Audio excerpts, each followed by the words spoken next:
에서는 하나님이 버린 것 같은 망한 나라의 백성으로서 바벨론의 포로로 살아가는 다니엘과 그 친구들에 대한 이야기가 등장합니다. 포로로서 그곳에 살아가는 것이 결코 쉬운 일은 아닙니다. 그리고 그 가운데서 다니엘과 세 친구들은 바벨론을 배척하지도 않고 바벨론에 동화되지도 않고 그들은 선을 긋고 하나님의 자녀라는 정체성을 가지고 그 땅에서 살아가기 시작합니다. 그랬을 때 하나님은 그들을 통해서 하나님의 영광을 드러내셨습니다. 그리고 오늘날 이 세상을 살아가는 우리가 세상에 선을 긋고 살아갈 때 하나님은 하나님의 자녀들을 통해서 하나님의 영광을 드러내시는 분입니다. 오늘은 그 이후에 대한 이야기입니다. 다니엘과 그 친구들은 비록 포로임에도 불구하고 왕에게 인정받았습니다. 그 인정받은 대가로 그들은 바벨론의 관리가 되었습니다. 그들은 세상에 척을 지지도 않았고 물들이지도 않았고 하나님의 자녀로서 이제 바벨론에서 그 정체성을 가지고 살아갈 수 있게 되었습니다. 하지만 그 이후에 오늘 이야기는 3장 1절에서 이렇게 이야기하고 있습니다. 느부갓네살 왕이 금으로 신상을 만들었으니 높이는 60규빗이요 너비는 6규빗이라 그것을 바벨론 지방의 두라 평지에 세웠더라. 이 3장의 시기에 대해서 많은 이야기들이 있는데 보통 느부갓네살 왕이 재위한 지 20년이 채 되지 않는 해로 이야기합니다. 이 시기는 남유다가 완전히 멸망하는 시기다라고 말하고 있습니다. 느부갓네살이 20년이 되지 않는 시기다라는 것은 다시 말하면 느부갓네살이 어느 정도 통치가 안정화되었던 시기라고 볼 수 있습니다. 그리고 그들의 권세가 바벨론 모든 사람들 앞에서 보여주고 싶을 가장 뜨거울 때라고 많은 사람들은 이야기합니다. 그래서 그는 두라 평지에 큰 금으로 만든 신상을 세우기 시작했습니다. 그리고 그 신상에 모든 사람들로 하여금 절하게 합니다. 절하지 않는 경우에는 풀무불에 던져지게 되는 법 또한 세웁니다. 그래서 모든 사람이 다 자신의 법에 따라야 하는 것을 보여주고 있습니다. 느부갓네살 왕의 모든 자신의 손에 모든 것들이 다 달려있고 자신보다 높은 것은 없는 것 같습니다. 하지만 우리가 1장과 3장 사이의 2장에서 집권 초기에 느부갓네살 왕이 꿈을 꾸는 모습을 우리는 성경을 통해서 보았습니다. 다니엘을 통해서 해석을 듣게 된 왕은 어떤 이야기를 들었습니까? 열방을 비롯한 모든 나라의 흥만성쇠가 이스라엘의 하나님의 손에 달려있다라는 것을 그는 들었습니다. 그리고 바벨론을 비롯한 모든 나라가 결국에는 하나님이 세우시는 영원히 쇠하지 않는 한 나라에 의해서 멸망하게 될 것이라는 것 또한 들었습니다. 그리고 느부갓네살은 그때 하나님에 대해서 두려워하기 시작합니다. 남유다를 멸망시킴으로 승리에 젖어있던 그 왕은 2장 47절에 보면 이제 하나님께서 패배한 것이 아니라 하나님의 계획과 뜻 가운데 바벨론에 자신의 나라를 넘겨주었던 하나님에 대해서 듣게 되었고 그는 하나님을 두려워하게 되었습니다. 그리고 모든 신들의 하나님은 이처럼 자신의 영광을 드러내시는 분이라는 것을 이 꿈을 통해서 그는 듣게 되었습니다. 그렇습니다. 하나님은 이스라엘뿐만 아니라 모든 나라로부터 영광 받으셔야 될 마땅한 분이십니다. 하지만 느부갓네살 왕은 그 영광을 자신이 받으려고 하고 있었습니다. 오늘 15절 하반절 말씀을 보겠습니다. 네, 같이 읽겠습니다. 너희가 만일 절하지 아니하면 즉시 너희를 맹렬히 타는 풀무불 가운데에 던져 넣을 것이니 능히 너희를 내 손에서 건져낼 신이 누구이겠느냐 하니. 당시 전쟁에 대한 이야기를 해보면 전쟁에서 승리한 나라는 그 나라의 신이 패배했다라는 것을 말합니다. 이야기를 다시 말하면 유다의 신 하나님은 패배했고 자신이 섬기는 신과 또 자신이 승리했다라는 것을 밝히 보여주고 있는 것입니다. 그래서 오히려 더 그 권세가 등등할 수 있었던 것이죠. 이미 느부갓네살 왕은 꿈을 보여주셨던 하나님을 잊어버렸습니다. 마치 바벨탑의 사람들처럼 하나님과 같이 높아지려는 느부갓네살의 권세 앞에 이제 뜻을 정하고 선을 긋고 살아가는 다니엘의 세 친구들은 고난을 겪게 되었습니다. 하나님의 자녀로서 선을 지키는 대가가 풀무불에 던져지는 것입니다. 다니엘서 6장에 보면 다니엘 상황은 더 이해할 수 없는 것 같습니다. 나라가 바뀌었습니다. 왕도 바뀌었습니다. 그리고 다니엘은 왕의 절대적인 신임을 얻게 됩니다. 그리고 굉장히 높은 지위로서 이제 노년의 시기에 접어든 다니엘에게는 사자굴에 던져지는 고난이 처하게 됩니다. 여러분, 고난이 무엇입니까? 내 뜻과 상관없이 내 삶에서 일어나는 이해할 수 없는 상황, 그리고 아무것도 보이지 않고 아무것도 할 수 없는 막막함, 이것을 우리는 고난이라고 말합니다. 이 세상 모든 사람들은 고난보다 복을 받기를 원합니다. 당연히 안정적으로 평탄하게 이 땅을 살아가기를 원하는 것이죠. 그래서 한국교회가 과거 폭발적인 부흥을 이루었을 때 한국교회의 하나의 흐름이 있었습니다. 기복신앙이었죠. 그래서 예수 믿으면 복 받습니다 라는 형통의 복을 말했을 때 많은 사람들이 교회로 찾아왔습니다. 하지만 오늘날에는 많은 사람들이 교회를 떠나는데 그 이유는 그들이 기대했던 복이 아니었기 때문이었습니다. 복을 기대했던 사람들은 자신의 삶의 형통을 원했습니다. 그래서 많은 시간을 투자해서 교회에 왔고 그들은 많은 것을 인내했고 많은 것을 참고 많은 것을 견뎠습니다. 하지만 자신의 삶 가운데 고난은 끊임없이 크고 작게 일어나기 시작했습니다. 그러자 사람들이 떠나기 시작합니다. 이처럼 세상에 살아가는 모든 사람들은 고난을 반기지 않습니다. 이 고난은 하나님의 도우심을 잊어버리게 할 정도로 우리의 삶에 직접적인 영향을 끼치는 것 같습니다. 우리가 이스라엘 백성들의 모습을 보면 이 고난에 대해서 좀 알 수 있는데요. 광야에서 이스라엘 백성들은 크고 작은 고난을 겪게 됩니다. 출애굽에서 홍해의 기적을 통해 그들을 인도하셨던 하나님을 이스라엘 백성들은 끊임없이 원망하고 불평하는 모습을 우리는 출애굽기에서 볼 수 있습니다. 일용할 양식이 없을 때, 그들이 마실 물이 없을 때, 그들은 크고 작은 고난을 만날 때마다 하나님을 원망했고 하나님이 우리 가운데 계신지 아니한지를 시험하는 모습 또한 보였습니다. 하지만 그럼에도 불구하고 하나님은 그들과 함께 하셨습니다. 그리고 그들의 문제를 해결하고 돌보셨습니다. 시편 73편 28절에서는 이렇게 말합니다. 하나님께 가까이함이 내게 복이라. 진정한 복은 하나님을 가까이 하는 것입니다. 왜냐하면 나의 삶 가운데 형통을 우리가 묵상하게 된다면 우리는 나의 삶에 집중할 수밖에 없습니다. 하나님이 어느 순간 잊혀져 버리게 되는 것이죠. 그래서 고난이 일어날 때 우리는 하나님을 잊어버린 채 나의 삶 가운데 집중할 수밖에 없습니다.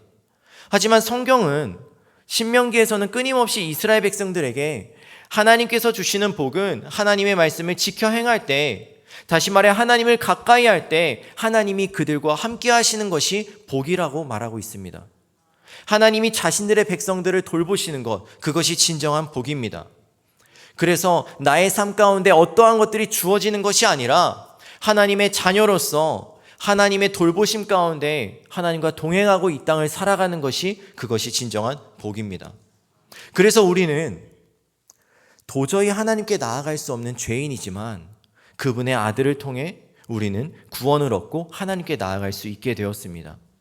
죄인인 우리가 예수 그리스도를 통하여 구원을 얻고 하나님과 동행하는 것, 이것이 우리는 구원이라고 말할 수 있고 이것이 우리에게는 가장 큰 복이라고 말할 수 있습니다.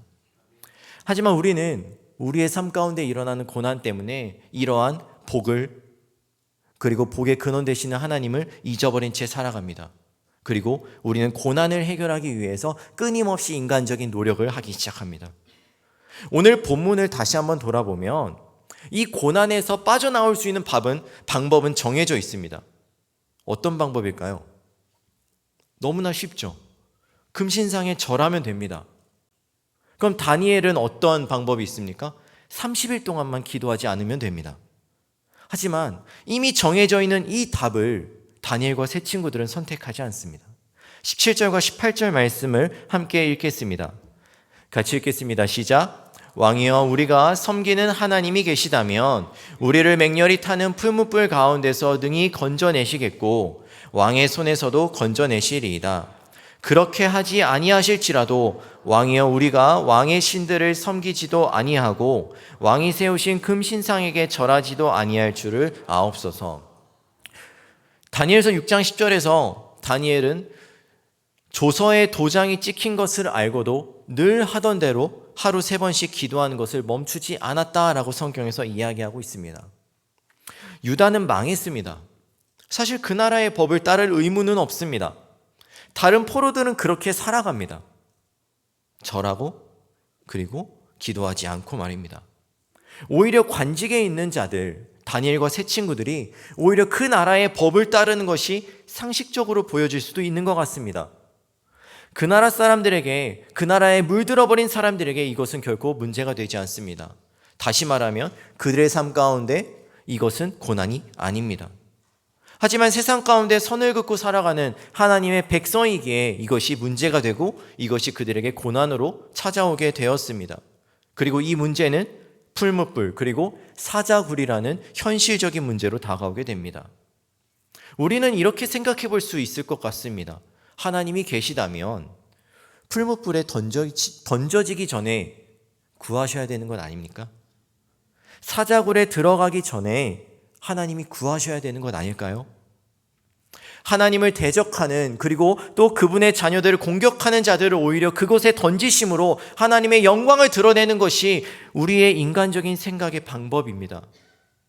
다시 말하면 남유다가 애초에 멸망하기 전에 하나님이 그 열방들을 다 치셔야 했고 하나님의 영광을 드러내셨으면 편합니다.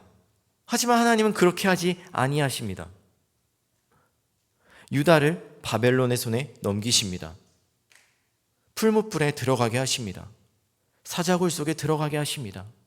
이러한 상황 가운데 하나님은 마치 침묵하시는 것 같습니다. 그런 고난 가운데 자신의 백성들을 내버려 두시는 것 같습니다. 우리의 방법과 생각대로 일하시지 아니하는 하나님을 볼 때면 우리는 의심합니다. 왜 나를, 왜 이 문제 가운데 내버려 두실까?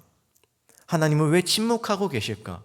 왜 하나님은 능력이 있다 하시면서 이 고난 가운데 나를 건지지 아니하실까? 마치 광야에서 하나님의 존재를 의심하는 이스라엘 백성들처럼 우리는 끊임없이 질문합니다. 그래서 우리는 이러한 문제 가운데 늘 실망하거나 원망하거나 넘어지게 됩니다. 이게 우리의 연약한 본성이죠. 하지만 성경은 하나님이 침묵하시는 분이 아니라 하나님의 뜻과 계획 가운데 이 세상을 다스리고 계시는 분이라는 것을 밝히 보여주고 있습니다. 3장 25절 말씀을 한번 같이 읽어보도록 하겠습니다. 시작. 왕이 또 말하여 이르되 내가 보니 결박되지 아니한 네 사람이 불 가운데로 다니는데 상하지도 아니하였고 그 넷째의 모양은 신들의 아들과 같도다 하고 6장 22절 상반절 말씀도 함께 읽어보겠습니다. 시작.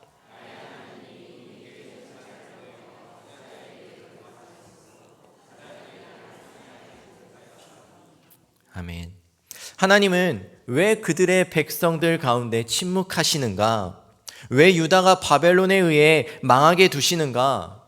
하나님의 편에 서서 믿음을 지키는 자들에게 왜 이러한 일을 허락하시는가에 대한 그 대답을 오늘 말씀에서 이야기하고 계십니다. 하나님은 결코 침묵하시는 분이 아닙니다. 하나님은 내 생각과 다를지라도 분명한 계획과 뜻 가운데 하나님은 오늘날도 신실하게 일하고 계신 분입니다. 하나님은 유다가 아닌 열방 가운데서도 자신을 믿는 그분의 자녀를 외면하지 않으셨습니다. 그리고 하나님은 그들과 함께 풀무불에 들어가십니다. 그리고 하나님은 이미 사자굴 가운데 와 계셨습니다. 하나님은 모든 위협으로부터, 다시 말하면 우리 가운데 일어나는 모든 문제를 해결하시지는 않습니다. 때로는 우리에게 그 고난을 겪게 하십니다. 하지만 그 고난 가운데 하나님의 분명한 뜻과 계획이 있습니다. 그리고 그 가운데 우리를 버려두거나 침묵하시는 분이 아니라 우리와 함께 하시는 분이라는 것입니다. 나라가 망했습니다. 하나님이 실패하신 것 같습니다. 성전이 무너졌습니다. 이스라엘에는 더 이상 소망이 없는 것 같습니다. 하지만 하나님은 그분의 일을 멈추지 않으셨습니다. 유다가 바벨론의 포로로 잡히게 된 것은 바벨론의 권세에 의해서가 아니라 하나님이 넘겨주셨다라고 이미 다니엘서 1장에서 하나님은 말씀하고 계십니다. 하나님은 그들을 버리신 것이 아니라 하나님은 남겨진 자들을 통해서 신실하게 일하시는 분이라는 것을 하나님은 밝히 보여주셨습니다. 시편 102편 15절 말씀 함께 읽겠습니다. 같이 읽습니다. 시작. 이에 문 나라가 여호와의 이름을 경외하며 이 땅의 모든 왕들이 주의 영광을 경외하리니. 열방의 왕들이 하나님을 찬양하리라는 이 시편 기자의 예언이 느부갓네살 왕으로부터 그리고 다니엘서 6장의 다리오 왕까지 이루어지고 있습니다. 하나님은 높임 받으시기에 합당한 분으로서 하나님은 이스라엘뿐만 아니라 열방의 왕들을 통해서까지 영광 받으시고 계십니다. 그리고 이제 이스라엘 넘어 열방 가운데서도 하나님은 통치하실 것이라는 것을 보여주고 있습니다. 영원히 쇠하지 않는 예수 그리스도가 통치하는 나라, 그 나라를 세울 것을 이미 다니엘서 2장에서 느부갓네살에게 꿈을 통해서 보여주셨습니다. 그리고 실제로 하나님은 그 아들을 이 땅에 보내셨습니다. 그리고 하나님의 구원의 계획을 완전하게 이루셨고 또 이루어 가십니다. 이것이 하나님의 뜻과 계획입니다. 그리고 우리는 그 뜻과 계획 가운데 이 땅을 살아가고 있습니다. 분무불 가운데서, 사자굴 가운데서 다니엘과 세 친구들이 할 수 있는 일은 아무것도 없었습니다. 우리의 삶 또한 마찬가지지 않겠습니까? 우리가 죄의 문제를 해결하기 위해서 우리는 아무것도 할 수 없습니다. 그리고 우리가 맞이하는 고난 가운데서 우리가 할 수 있는 일은 어떻게 보면 아무것도 없는 것 같습니다. 아무것도 할 수 없는 우리의 상황 가운데, 그 고난 가운데 우리가 해야 하는 일은 하나님을 인정하는 것입니다. 그리고 우리의 연약함을 인정하는 것입니다. 그리고 하나님은 고난을 허락하지 않으시는 분이 아니라 고난 가운데 우리와 함께 하시는 분이라는 것을 우리는 기억해야 합니다. 그래서 우리의 삶 가운데 만나는 고난이 당장 해결되지 않아서 하나님이 보이지 않는 것 같고 하나님을 이해하지 못한다 할지라도 분무불 가운데서 함께 하셨던 하나님이, 이미 사자굴 가운데 와 계셨던 하나님이, 예수 그리스도를 통해서 우리를 죄악 가운데 건지셨던 그 하나님이 오늘날 나의 삶 가운데 함께 하신다라는 것을 우리는 믿고 살아가야 합니다. 그것이 고난 가운데 이 땅을 살아가는 성도들의 삶입니다. 하나님은 언제나 우리와 함께 하십니다. 그리고 하나님의 뜻과 계획 가운데 신실하게 오늘도 일하고 계심을 우리는 기억해야 합니다. 사랑하는 성도 여러분, 앞이 보이지 않는 고난 가운데 계십니까? 나를 택하시고 나를 더 잘하시는, 그리고 자신의 아들을 아끼지 아니하시고 내어주신 그분의 사랑 안에 거하시기 바랍니다. 내가 먼저 하나님을 사랑한 것이 아니라 하나님 먼저 나를 택하시고 하나님 먼저 나를 사랑하셨습니다. 그래서 우리는 그 사랑 안에 거할 수 있습니다. 그래서 이해할 수 없는 고난 가운데 있다 할지라도 나를 사랑하시는 그 하나님의 뜻과 계획을 오늘도 믿고 나의 삶 가운데 신실하게 일하시는 그 하나님을 가까이 하는 그런 진정한 복을 누리시는 저와 여러분이 되시기를 주님의 이름으로 축복합니다. 찬양하겠습니다.